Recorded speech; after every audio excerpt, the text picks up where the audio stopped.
Paramashivoham. Om Nithyananda Paramashivoham. Om Nithyananda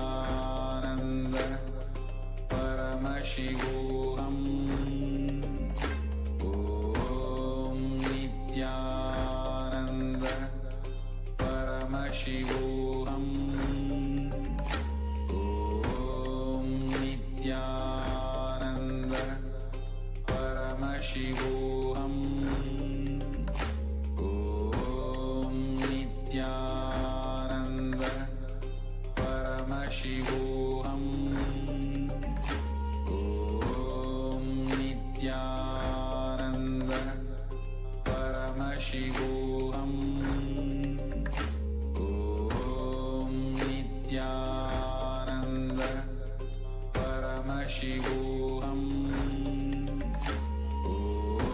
Om Nithyananda Paramashivoham. Om Nithyananda Paramashivoham. Om Nithyananda Paramashivoham. Om Nithyananda Paramashivoham. Om Nithyananda Paramashivoham. Om Nithyananda Paramashivoham. Om Nithyananda Paramashivoham. Om Nithyananda Paramashivoham. Om Nithyananda Paramashivoham. Om Nithyananda Paramashivoham. Om Nithyananda Paramashivoham. Om Nithyananda.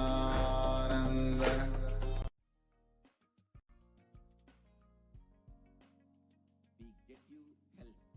We get you ability to build beautiful relationships in your life. We get you direct spiritual support, and we make sure you become wealthy.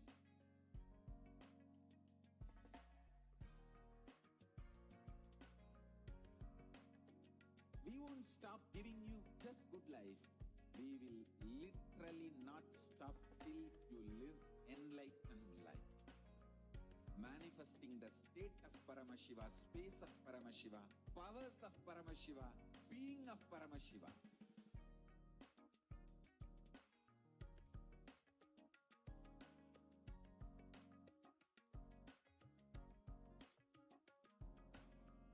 Whole world should become Kailasians. I want the whole world to know Hindus have something great to contribute to the world.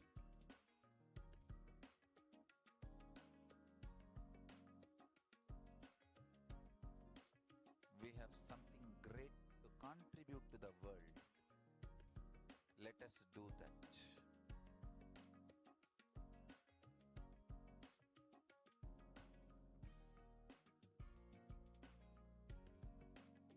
Kailasa is proper customized spiritual service helping you to identify your root patterns of suffering. We have perfected the science of helping every individual from every cultural, religious, nationality background.